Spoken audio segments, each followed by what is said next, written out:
बोसा जो ले लिया है नबी के मजार का। आप बोलेंगे तब आगे चलेंगे। हाँ, मैं ये नहीं चाहता कि आपको मजबूर करूं, मैं ये चाहता हूं, देखिए इतनी बड़ी महफिल है तो ये मत समझना इसमें सिर्फ आप ही बैठे हो। इसमें फरिश्तों के साथ साथ कई जैसी खुफिया एजेंसियों के लोग भी बैठे होते हैं जो सिर्फ ये चेक करने के लिए आते हैं कि इन लोगों को अभी अपने नबी से प्यार कितना है। तो मैं ये चाहता हूं कि जब तुम्हारे या मेरे नबी का नाम आए ना तो ऐसी आवाज दिल से निकले कि बैठे हुए बंदे का कलेजा फट जाए, और कल जब वो अपने आकाओं से जाके मिले तो ये कहे उनके मुंह न लगना, अभी वो नाम पे जान दे सकते हैं तो जान पे क्या नहीं कर सकते हैं। तो ये थोड़ा सा ये अपनी बीच बेदारी रखा करें ताकि कोई ये ना लिखे कि लो जी मौलवी उनका चीखता रहा कहो सुभान अल्लाह, तो वो आरे लगाने से भी नहीं बोल रहे थे। ये नहीं होना चाहिए। मैंने कल भी कहा था इश्क है तो इश्क का इजहार होना चाहिए। हर गली हर कूचे में, हर गली हर कूचे में प्रचार होना चाहिए। बोसा जो ले लिया है नबी के मजार का। माशाअल्लाह, अल्लाह सलामत रखे। अब जो बोल रहे हैं अल्लाह सबको मुस्तफ़ा का मदीना दिखा दे। बोसा जो ले लिया है नबी के मजार का, है अर्श पर दिमाग नसीमे बहार का। जन्नत के सभी फूल अभी रख के तोल दूं, कांटा तो लाए कोई नबी के दयार का। कांटा तो लाए कोई नबी के दयार का। ये इस्लाम की अपनी हक्कानियत है कि खुदा की कसम लोग घटाने पे लगे हैं, इस्लाम बढ़ता जा रहा है। ये इस्लाम तेरे मेरे किरदार की वजह से नहीं, अपने हक्कानियत की वजह से बढ़ रहा है। आए दिन की बैरून ममालिक की खबरें, आज इतने परिवार ने दीन में दाखिला लिया, आज इतने लोग मुसलमान हो गए, आज इतने लोग मुसलमान हो गए। खुदा की कसम ये इस्लाम की अपनी हक्कानियत है।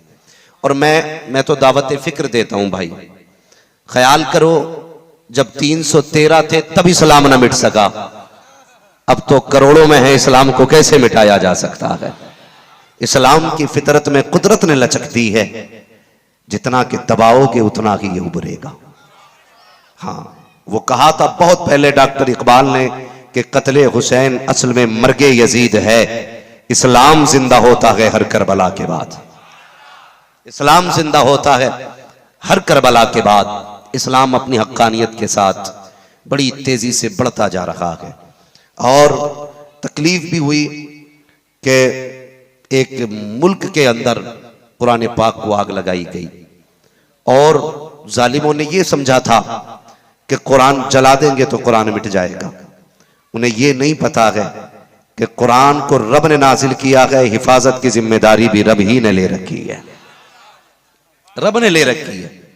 और ये आज नहीं, ये कोशिशें सदियों से होती चली आ रही हैं। मैंने इस बात पर जोर दिया था कि कुरान पढ़ा करो। मैंने आपको समझाया था कि कुरान पढ़ा करो, आदी बन जाओ कुरान के। खास करके मुहर्रम के 10 दिनों में इतना एहतमाम किया करो कि हर बंदा कम से कम रोज एक आयत या एक रुकू पढ़ा करे। रोज हर बंदा, जरूरी नहीं पूरा पारा पढ़ा जाए, ये भी जरूरी नहीं पूरी मंजिल आप पढ़े, ये भी जरूरी नहीं पूरा रुकू आप पढ़े, वक्त नहीं आपके पास इतना, तो एक ही आयत पढ़ो, लेकिन पढ़ो।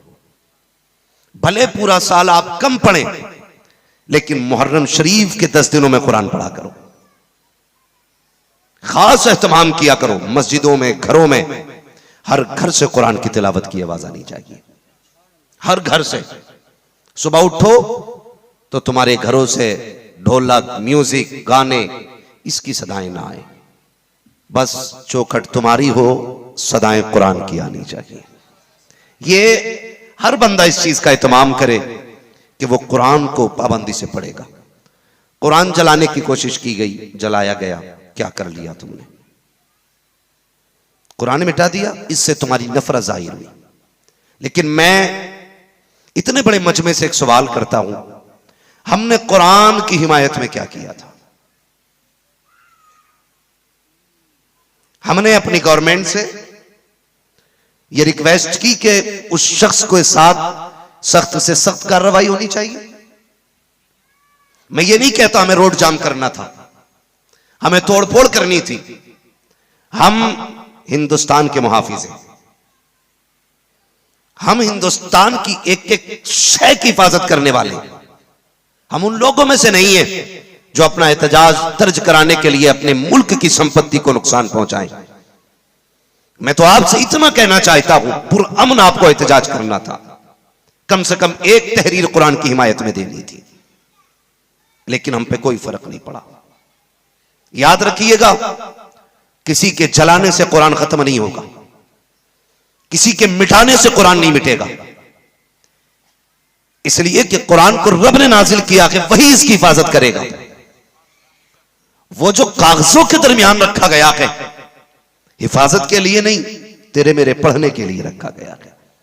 और जब हिफाजत की बारी आई है तो उसने कुरान की हिफाजत के लिए हाफिजों के सीनों का इंतखाब किया है। हाफिजों के सीनों का इंतखाब किया है। और यह तारीख रही है, जब भी कुरान को मिटाने की बारी आई और कोशिशें की गई है, कई बार यह कोशिश की गई कि हमें कुरान खत्म करना है। नुस्खे इकट्ठे किए गए, कुरान को मस्जिदों से कुरान निकाला गया, मदरसों से कुरान निकाला गया, घर घर से कुरान ले लिया गया और यह सोच करके लिया गया कि इसको हम दरिया में डाल देंगे। जब कुरान दरिया में चला जाएगा तो फिर कोई इसका पढ़ने वाला नहीं होगा, और जब कुरान खत्म हो जाएगा तो इस्लाम खत्म हो जाएगा। यह उनकी सोच थी। कुरान के नुस्खे इकट्ठे करते रहे, लेकिन तलाश करते करते मस्जिदों से कुरान उठा लिए, मदरसों से ले लिए और उठा करके सारे नुस्खों को दरिया में डाला गया। फिर तलाश करते करते एक कलंदर की झोपड़ी में पहुंच गए।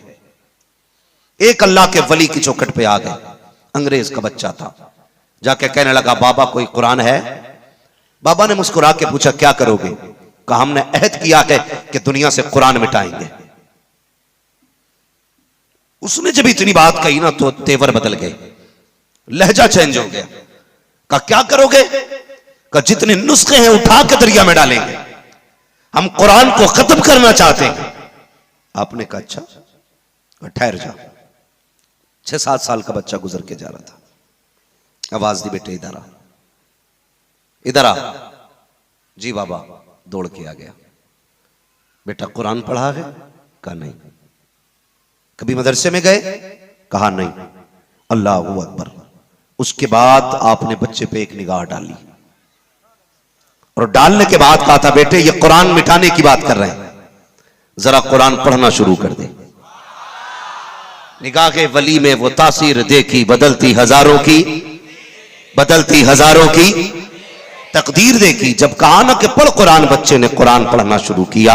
पहला पारा मुकम्मल हो गया, दूसरा पारा मुकम्मल हो गया, तीसरा पारा मुकम्मल हो गया। अंग्रेज का बच्चा परेशान था, अभी तो इसको बिस्मिल्लाह तक नहीं आती थी, कुरान की एक आयत नहीं आती थी। अब ये पढ़ता जा रहा है। अल्लाह वाले ने निगाह डाली, कहा कैसे कुरान मिटाओगे? जो कुरान कागजों के दरमियान है, इसे तो दरिया में ले जा सकते हो, खानकाहों से उठा के ले जा सकते हो, मस्जिदों से लेके जा सकते हो, मस्जिदों से ले जा सकते हो, मदारिस से ले जा सकते हो। बताओ तो सही, जो कुरान इस बच्चे के सीने में है, इसे कैसे निकाला जाएगा? उन्होंने कहा था, अगर जरूरत पड़ेगी हम सर कलम करते जाएंगे, कुरान मिटाते जाएंगे। कहा कितने सर काटोगे?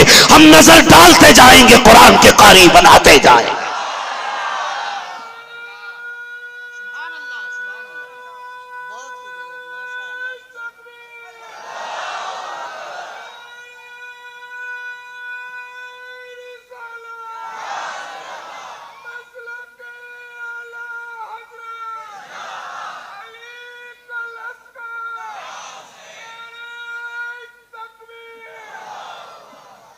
तवज्जो है आपकी?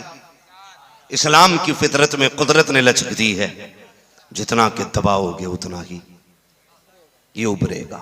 हमें अपनी तारीख याद रखनी चाहिए, हमें अपनी तारीख याद रखनी चाहिए। बुजुर्गों ने कहा, जो कौमें अपनी तारीख भूल जाती हैं या भुला देती हैं, वो कौमें मिटा दी जाती हैं। वो कौमें मिटा दी जाती हैं जो कौमें अपनी तारीख भूल जाती हैं। इस्लाम की तारीख रही है, अपनी तारीख रही है इस्लाम की। मेरे नबी ने 40 साल अपनी जात को मनवाया। कितने साल?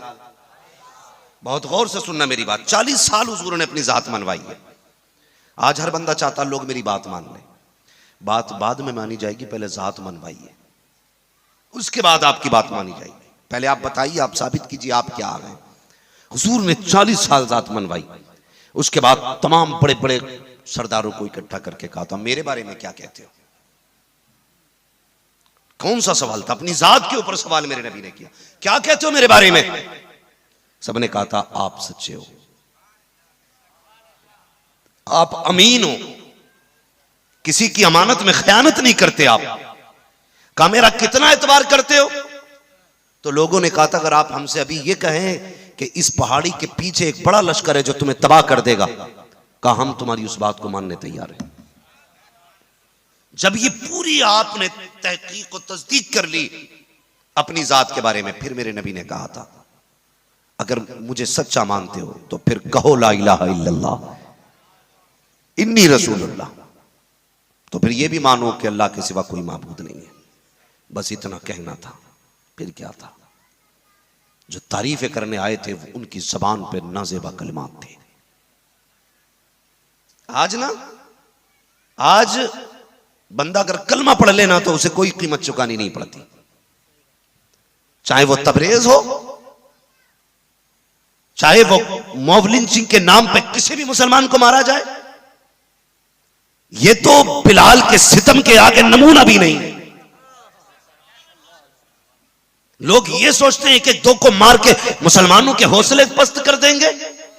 तुम नहीं जानते, तुम दुनिया में जीने के लिए आए हो, मोहम्मद के गुलाम दुनिया में मरने के लिए आए। हाँ, हम जीने की तमन्ना लेके नहीं आए, हम तो पैदल रसूल पर गफरोज बाबकार मुअज़्ज़म मुकर्रम मुहतशम लाइक़ सदीज़ व तकरीम उलमाए सुन्नत सादात इकराम महफिल पाक में तशरीफ़ फरमा जुमला आशिक़ाने मुस्तफ़ा और पर्दा नशीन इफ़्फ़त मआब माँ और बहनों, अस्सलामु अलैकुम व रहमतुल्लाहि व बरकातुहू।